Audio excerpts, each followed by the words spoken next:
Hi guys, James at Rampant Lion Reviews again for you today with another beer review. For this one, we are going to head up towards Gothenburg once again. Göteborg, as you would say in Swedish, the Swedish craft beer capital up there on the west coast. And we're going to have a look at another one of these kind of lovely fruited sour beers that are becoming quite popular. So for this review then, we are going to go back to a brewery that are very capable in this category in my experience. And this will be review number 4 or so that I'm doing from these guys. So for this one, we're going to revisit DuckPond Brewing. And this particular beer is called the Topolino, a Berliner Weisse, coming in at 5% ABV with raspberry, guava and passionfruit added to it, along with some lactose and vanilla. So yeah, this beer was released as part of the local Småskalig assortment for the 1st of August 2020, and I have to say the last 2 beers that I had from DuckPond Brewing, the True Love and the Dark Wing, those were really nice. There's a lot of very capable sour beer breweries in Sweden these days. I mean, probably the older heads at it would be the likes of Tempo,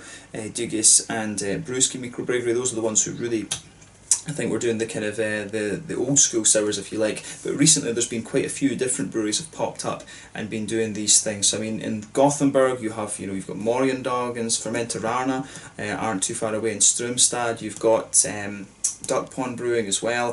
Who else is doing it? There are a few others in Gothenburg. Wizard Brewing, of course, is a collaboration brewery. Örebro Brewkers are doing some things like this as well. There's some really good breweries doing these kind of fruity Berliner Weisses and Goses, actually, the big kind of smooth, big sours actually, and Omnipollo, of course, have been doing these for a very long time too. So we do have a good selection of these kind of beers here in Sweden, and DuckPond are one of the breweries that I would recommend you check out if you haven't already, of course. But yeah, cool to return to these guys and see what their offering is this month. Like I say, released on the 1st of August 2020 as part of the local Småskalig assortment, my 4th review from DuckPond Brewing. So yeah, as always with my reviews then, I'll tell you a little bit about the brewery before we taste the beer. If you want to get straight to the tasting, just fast forward. All the usual links are in the description below. That's the brewery website, the link to my other reviews that I've done from DuckPond Brewing before. No doubt you will see some more added to that list in the fairly near future. There's all the usual social media down there as well. If you want to see more reviews, do please consider subscribing to the channel. The whole channel, of course, has a geography based tagging system, so you can go into the homepage and search for beer based on country, city, state, county, province, prefecture, whatever it is you're interested in. Do check out the playlists of beers from different countries. There is one there for all the Swedish beers that I've reviewed for you. That's constantly being added to. As always, please do get in touch and let me know some of the other beers and breweries that you guys would like to see me review. It's always great to hear from you guys that are watching the videos, and the support that you show the channel is hugely appreciated. So anyway, on to my brewery notes then to tell you a little bit about DuckPond Brewing. So as some of you may know, DuckPond Brewing were previously known as Mikrofonbryggeriet, the microphone brewery if you translate it into English, and this is the brainchild of Nikola Sarcevich, who is a singer and songwriter and has been in the band Millencolin, which has been making music since 1993. So the band was originally based in Örebro, but then they took a break and Nikola moved to Gothenburg. In 2013 he began home brewing with his friend Christian Silva while he was studying international marketing in Skövde, and the two were brewing just very kind of small 20-litre batches together, and then Nikola went to Berlin for a 2-week brewing course. I want to say it's with VLB Berlin, but I'm not quite sure about that actually.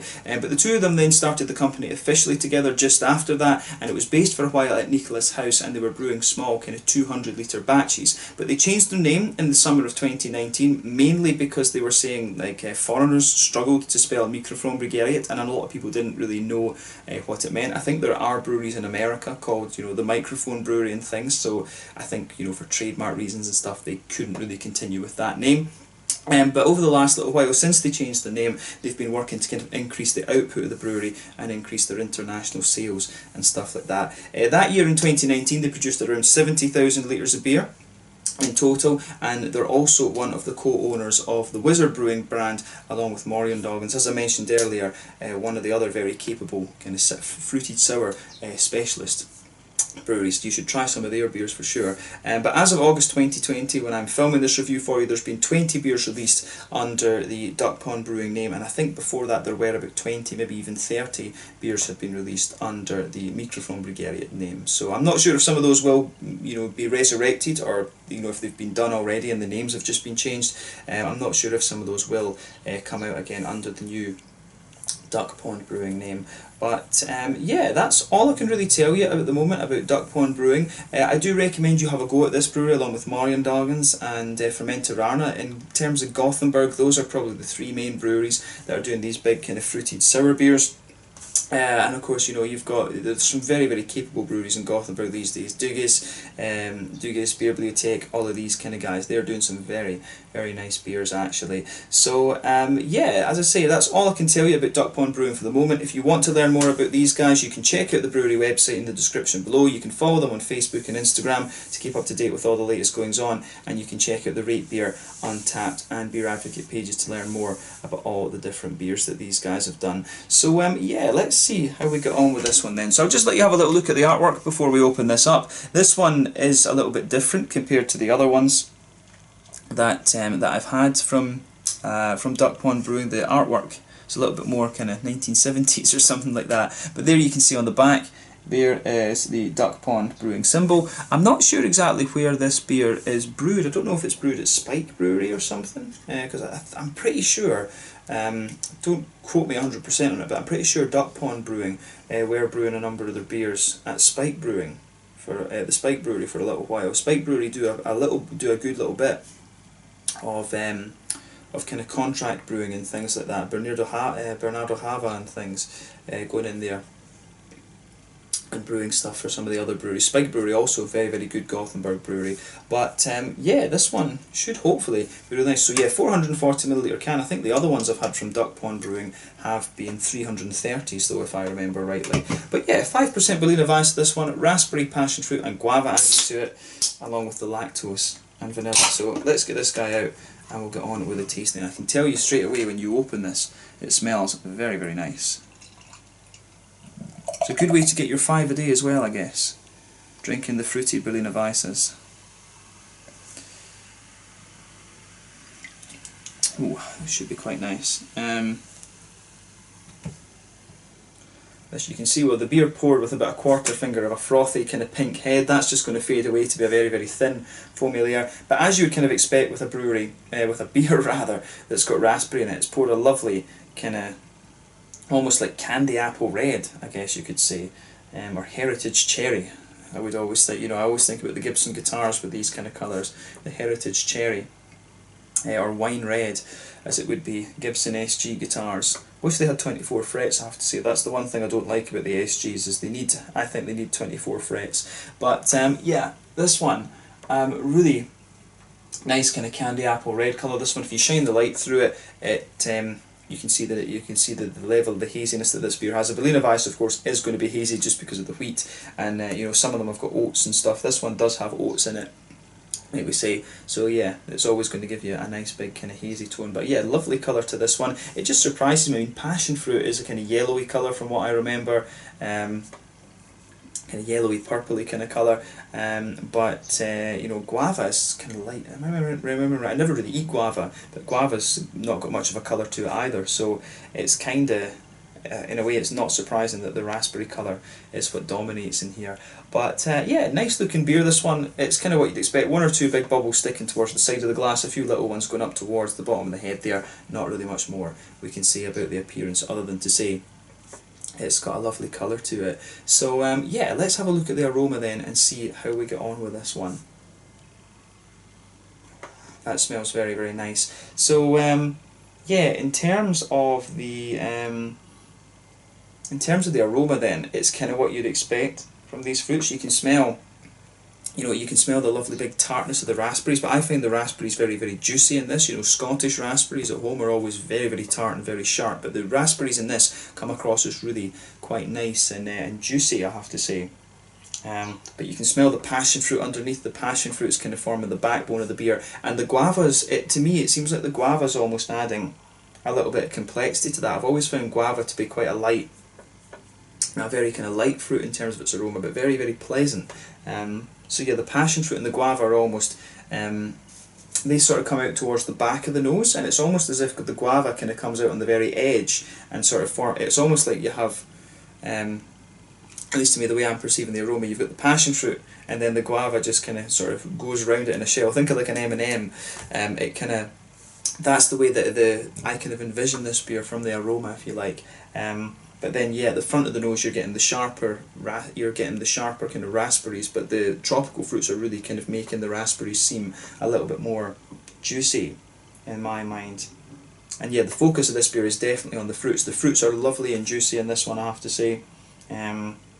And on the malty side, there's not really any hoppy characters to this one, although you might be forgiven for thinking there's a wee grassy element to it. It doesn't say on the ingredients list. There's no hops added to this one. Some breweries, the traditional Berliner Weisses, of course, they would add hops to, but a number of the kind of new wave breweries, if you can call them that, don't add hops to these beers.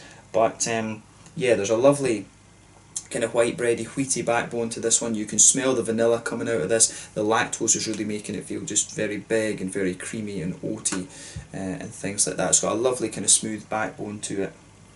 And you can detect a wee bit of a kind of almost wheaty, spicy note to it, but the backbone of this beer is very, very smooth and very, very kind of candied. It's one of the things I think it's fair to say about the Berliner Weisses. These are not the most complex styles of beer in terms of their aroma and stuff. They're very much straight shooting, but the aromas are extremely pleasant, I think, for these beers and for the Goses. The main difference that you would get out of the Gose, of course, is that it's a bit, you do get a little bit of saltiness out of them, actually, but both, as I say, both quite sour beers. Sometimes I think that the Gose can be a little bit more citricy, in fairness, as well, but yeah, the aroma of this beer is really nice, very, very juicy, but also a little bit sharp and very, very smooth. And creamy sour, actually. So yeah, thumbs up to DuckPond Brewing for the aroma of this one. But let's have a taste of this and just see how we get on. So yeah, this one is the Topolino. Not sure exactly what the deal with the name is, but yeah, 5% Berliner Weisse with raspberry, passion fruit and guava added to the brew, along with vanilla, oats, wheat and lactose. So yeah, interesting one. This should be very smooth and very, very nice. So let's get stuck in. Sláinte, skål.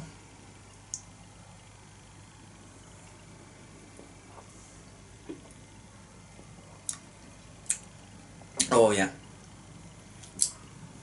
that's really nice. I mean, it's actually quite nice to do this review because I've been making videos for a hell of a lot of IPAs, things recently, like my trip to Estonia and my my local Smoska League box. I've been, I just had it in I was over in Denmark as well, so I picked up some stuff from my usual Danish breweries that I like. So I'm filming this review on the back of reviewing quite a lot of IPA. So it's this beer, in some sense, it's almost a little bit of a relief to do this one and have something just a little bit different from IPA.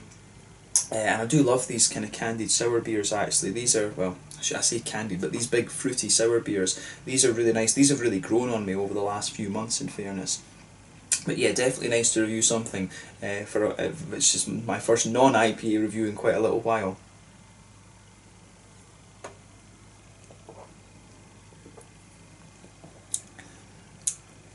But yeah, but I will say once again, DuckPond are bang on the money with this. This is a really, really solid example of the fruited sour beers.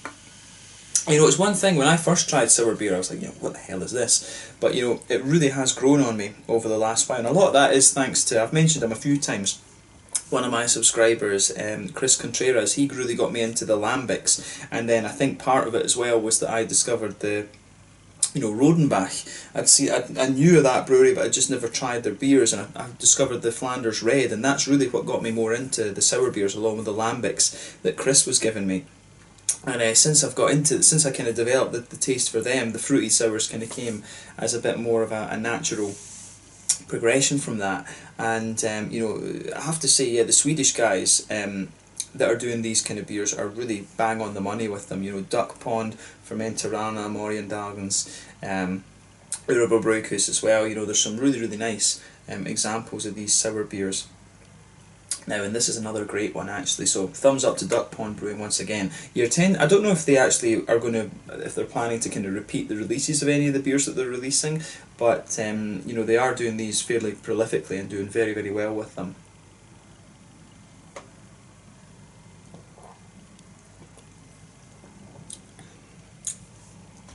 But yeah, really nice stuff, actually. So yeah, where to start with this beer? I think it's kind of got everything you'd expect of this style, to be honest with you. Straight away in the middle of the palate you can feel that lovely kind of smooth backbone that the beer has. You can feel the lactosey. You can feel the lactosey notes coming out of this one. So yeah, lovely kind of smooth wheaty backbone. If you go towards the back third of your palate, it's got a lovely kind of slightly thicker white bready wheat. If you go in front of that, you can get the more kind of oaty creaminess to the beer, and the lactose is really smoothing all of those out. So yeah, you can, as I say, middle third of your palate is the oats, back third of your palate is the wheat. The lactose kind of really just joins those together, and you get a lovely kind of sweet vanilla right bang in the centre of your palate. It's almost like if you go to the centre of your tongue and just move back, you've just got this line of nice vanilla there, and that forms a really, really nice backbone to the beer. On the sides of your palate, there is a little bit of a grassy vibe out of this one, and I think that is just because I'm so used to having hops in the beer there. It's almost a little bit like placebo effect, I think. But yeah, the sort you do get a little bit of a grassy vibe out of this beer, but then everything else, the focus of this beer is on the fruit after that, and it's really nice. I really think on the sides of the palate, the guava, I really think on the sides of the palate you do get a bit of a grassy kind of vibe, but also the guava really comes out of the beer quite nicely.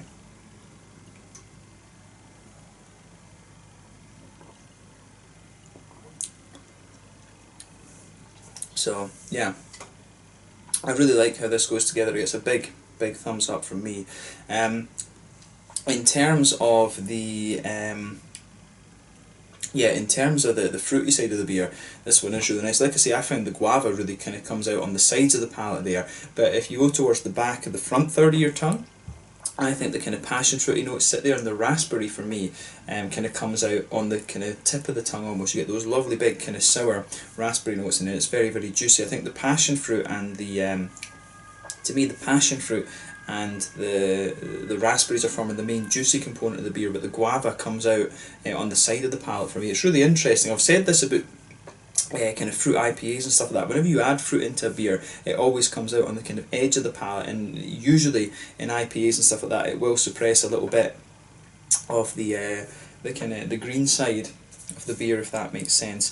So yeah, the flavour that this beer has is it's very straight shooting. This one, I mean, it's another. I think I've said the same about the other DuckPond beers. It's very much a kind of straight shooting beer, but I really like how everything fits together in it.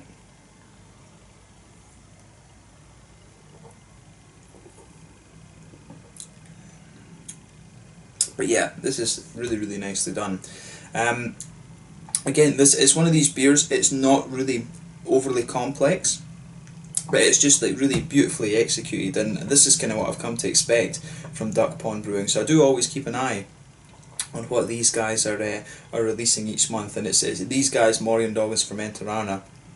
It is definitely worth just keeping an eye on their social media and seeing what they're releasing, because they have got some really top class beers within this kind of fruity sour category in my mind. So yeah, I really think this beer, the passion fruit and raspberries go together really well. They give the beer the main kind of pungency to the flavour, and the guava, I think, really just adds a nice kind of subtlety into the aftertaste in my mind. The malty side of the beer is kind of what you would expect from this, just lovely and smooth, oats, wheat, lactose, and just a little bit of a kind of sweeter vanilla flavour coming out of it. But yeah, big thumbs up once again to DuckPond Brewing for this. I think they've pulled off an absolutely solid Berliner Weisse with this one. It's a little bit, I think this is a little bit stronger than some of the other ones I've had recently at 5%. Quite a few of them have been 4 and 4.5 and things. So I do, if I remember rightly, I think this one is a little bit stronger. The Gose, the Dark Wing, I think might have been 6%, but I can't quite remember. In terms of the mouthfeel of this one, then it's quite I would say it's quite I would say that it's quite I'd say it's at the top end of mid-bodied. It is actually quite a nice big thick beer, this one. Mouthfeel is really kind of creamy overall, I would say, but also very juicy and fruity. In terms of hoppy bitterness, I think you'd be lucky to get about 5 IBUs out of this. Probably technically it's 0 IBUs because it's not really got hops added to it and things. But yeah, lovely, big kind of smooth and slightly sweet, but just mainly very smooth backbone to the beer. Lovely big juicy fruity qualities, big kind of sour tartness to it, but yeah, I do like how this one goes together. But yeah, let's leave it at that for this one. Another lovely beer from DuckPond Brewing. I would recommend that you check out this one. If you can't get a hold of this one, you know, check out the Darkwing. The True Love was also a very nice one. And you know, these guys are very capable when it comes to the style. Yeah, check out Morgendagens and also Fermented Arna. Those are the breweries that are kind of in that kind of Gothenburg-ish area. You know, yeah. Is it Fermented Arna from Strömstad, which is maybe about an hour away from Gothenburg. But yeah, there's some very capable breweries of these kind of fruited German sour type beers in the Gothenburg area. So yeah, check out DuckPond. Wizard are good as well. Morgendagens, Fermented Arna. Have a go at some of these beers. And Sweden is doing very well in this category. But yeah, thanks for watching my reviews again, guys. So yeah, this one was the Topolino 5% Berliner Weisse from DuckPond Brewing, based mainly in the Gothenburg area. Berliner Weisse with Passsionfruit, Guava and Raspberry. And yeah, lovely beer, this one. So as always, let me know your own thoughts on this beer in the comment section below. Let me know what your favourite beers are from DuckPond Brewing. Do let me know what other kind of sour beer breweries you guys would recommend. Really getting into these styles again recently over the past couple of months. And yeah, if you are interested in Swedish beer, make sure you get yourself to Gothenburg and try some of the different breweries there, because there's a hell of a lot of craft beer activity up there these days. So yeah, thanks again for watching, and I'll catch you guys very soon. Until the next time, Slanger just now, I'll catch you guys later. Make sure you check out DuckPond Brewing from Gothenburg on the west coast of Sweden. The Topolino Berliner Weisse. Skål!